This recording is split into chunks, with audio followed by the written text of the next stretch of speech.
మొన్న జరిగిన డిఎస్సిలో అవకతవకలు జరిగాయి, దీని మీద సిబిఐ ఎంక్వైరీ వేయాలి అని చెప్పి మేము రిక్వెస్ట్ చేయడానికి ఈరోజు రావడం జరిగింది. కానీ ఇక్కడ వాతావరణం ఏంటంటే అధికారులు ముఖ్యంగా కమిషనర్ గారు చెప్పిన సమాధానాలు ఏంటంటే వాళ్ళు ప్రభుత్వాన్ని సమర్థిస్తూ వాళ్ళు చేసిన తప్పుల్ని కప్పిపుచ్చుకునే ప్రయత్నం చేస్తూ ఉన్నారనేది స్పష్టంగా అర్థమవుతుంది.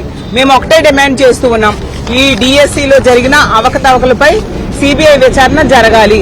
అలాగే విద్యాశాఖ మంత్రి అయిన లోకేష్ గారు దీనికి నైతిక బాధ్యత వహించి తన పదవికి రాజీనామా చేయాలి, లేదా ముఖ్యమంత్రి గారు ఇతనికి బర్తరఫ్ చేయాల్సిన అవసరం ఉంది.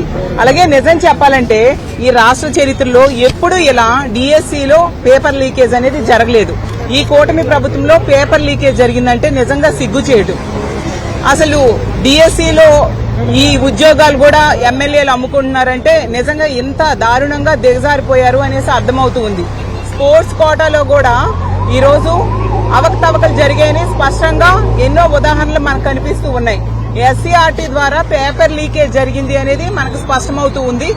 ఎస్సీఆర్టీలో అవుట్ సోర్సింగ్ లో పనిచేస్తున్న విద్యార్థి అబ్బాయికి ఫస్ట్ వచ్చింది అంటే ఎంత మనము ఏమనుకోవాలి, ఇందులో పారదర్శకత ఎక్కడుంది? ఎవరు పేపర్ ఇస్తారో వాళ్ళ దగ్గర అవుట్ సోర్సింగ్ లో పనిచేస్తున్న అబ్బాయికి ఫస్ట్ వచ్చింది అంటే ఇందులో ఖచ్చితంగా అవకతవకలు జరిగాయి, పేపర్ లీకేజ్ జరిగింది అనేది స్పష్టమవుతుంది. నిజంగా అది జరిగాయి కాబట్టి ఆ అబ్బాయిని తొలగించారు. అలాగే తీసుకుంటే మెరిట్ లిస్టు మొదట పెట్టి మళ్ళీ మెరిట్ లిస్ట్ ను వెబ్సైట్ నుంచి ఎందుకు తొలగించారు అని మేము అడుగుతున్నాం. ఈ ప్రశ్నలు అన్ని కూడా చాలా స్పష్టంగా ఉన్నాయి. ఇవన్నీ మా తాలూకా అనుమానాలు కాదు, ఈ డిఎస్సి రాసిన సుమారుగా 4 లక్షల మంది విద్యార్థుల తాలూకా అనుమానాలు. వాళ్ళ అనుమానాలని మేము ప్రభుత్వం దృష్టిలో, అధికారుల దృష్టిలో పెట్టాం. వాటికి సమాధానం చెప్పాల్సింది పోయి దాటవేయడానికి, వాళ్ళు చేసిన తప్పుల్ని కప్పిపుచ్చుకోవడానికి వీళ్ళు ప్రయత్నిస్తూ ఉన్నారు. ఎమ్మెల్యేలు ఇప్పటికే ఇసుకలో దోపిడీ చేస్తున్నారు, మట్టిలో దోపిడీ చేస్తున్నారు, అమరావతిలో దోపిడీ చేస్తున్నారు, ప్రతి దగ్గర దోపిడీ. ఇప్పుడు డిఎస్సి ఉద్యోగాల్లో కూడా వాటిని అమ్ముకుంటూ దోపిడీ చేయడానికి వీళ్ళు ప్రయత్నిస్తూ ఉన్నారంటే ఎంత దారుణమో అర్థం చేసుకోవచ్చు.